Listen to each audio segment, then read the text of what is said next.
Now, forgive me because I'm learning about DAOs. It's not in my wheelhouse. So, if you want to join a DAO, you would put fiat into this system, you would get a token, and then that makes you part of this organization, gives you voting voice. Is that true? Is that Yeah. simplified very much? So that's a good question, because this is where I think the next phase, an evolution. So many people, there are different types of DAOs, and I'll circle back to answer your question. So there are many different types of DAOs. Most of them, people that have familiarity with crypto, know things about like Compound, Yearn, Finance, MakerDAO. They're very familiar with DAOs that have a financial component where you have a stake inside of the protocol, and you're rewarded based on how the protocol does. So, I'll use Uniswap for an example.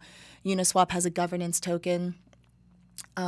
You can actually have certain voting rights within Uniswap that would direct the swap, the DEX. It would actually kind of direct things where members are rewarded a certain percentage. I mean, you can actually vote on those things, and so because of that,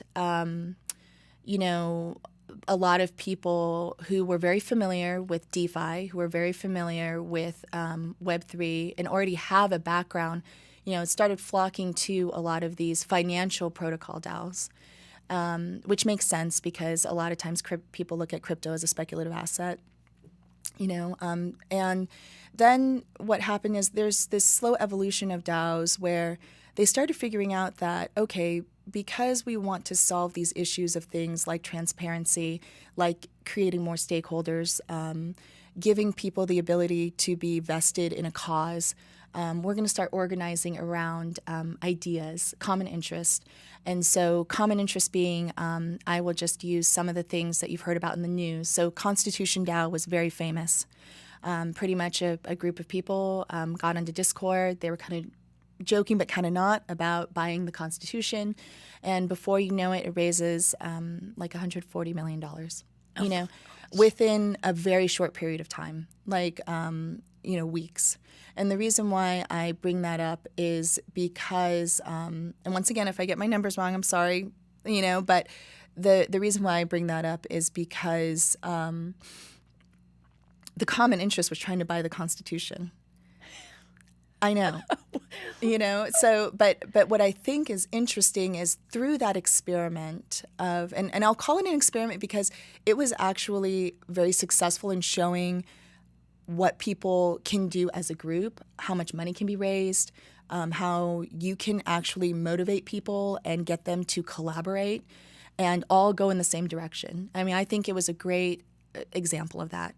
Where some of the issues came up, in just my personal opinion, don't want to get any hate mail, people, from all of you who own People Token, okay, is that, they weren't successful in the bid, which is, multi-billionaire, like, beat them out to buy the Constitution. They came close.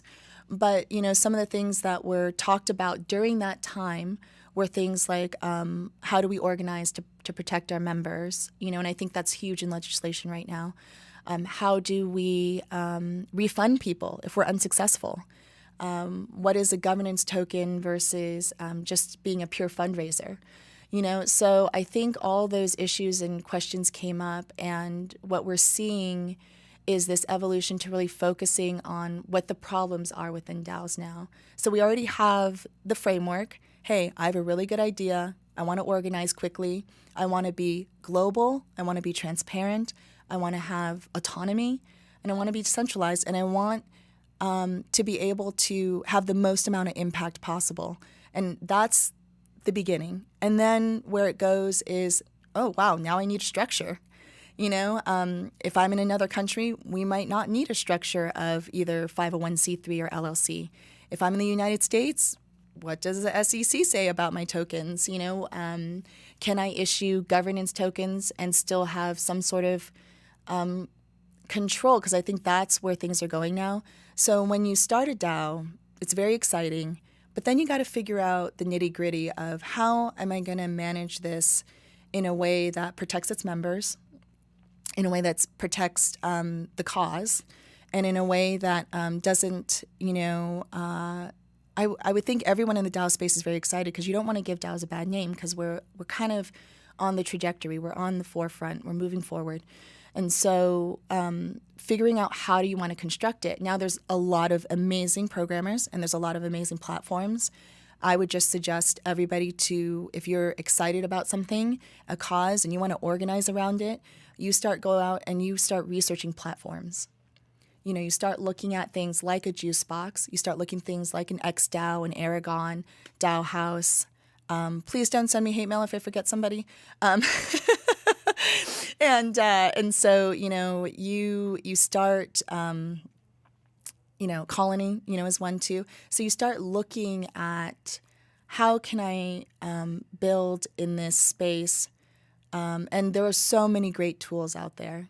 So I think if people just start researching, they're going to start building that confidence to realize there's a lot of tools out there.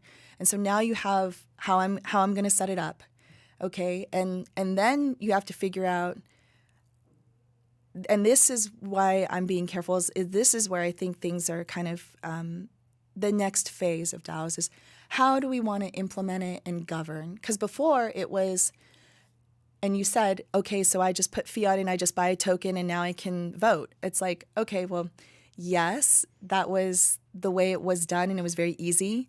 But there have been several issues, even as of late, where governance has kind of run amok, and it's a very isolated example, but I'll just use it as an example, is that the recently in the news, and if people just Google it, there's Mango Finance.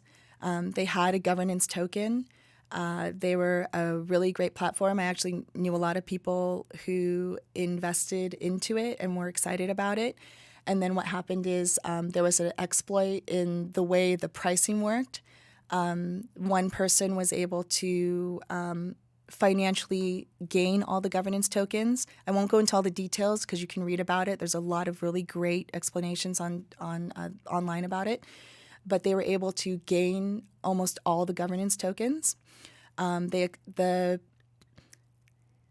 profit that they got from, I don't want to say profit, the exploit that they were able to figure out in the governance protocol, they were able to actually get like $100 million. Oh my. And because they were able to acquire all the governance tokens, they actually just voted themselves to be like the leader, immunity. They actually, it's funny because if you go Mango DAO voting, like if you, or Mango Finance voting, and you Google it, you're able to actually see the hacker is communicating with the founders. And they're communicating through votes, proposals, with governance tokens. Wow. It's like, I propose that you make us whole again. And he goes, I propose that I keep this many millions and give you this many millions. And it's going back and forth, all on chain on voting. And it's incredible. It's like watching like a legal drama take place, like right there, right in front of you. And so,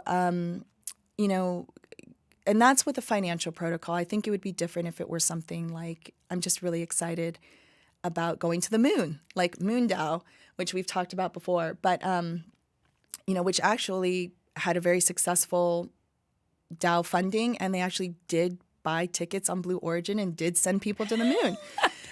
So, but they also have a governance token, and they have, which means that you can help direct the organization.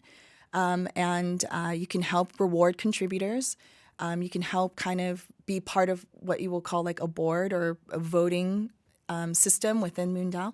And they also have a liquidity pool token, meaning that you can invest in the organization as well. So, you can structure it. I think the amazing thing is DAOs are allowing you to structure it the way you want. You just really have to be careful and go slow in the beginning if you're new to it in terms of how you want to govern. That's where I think things will really move forward is how do we want to govern the community and how do we want to govern the project?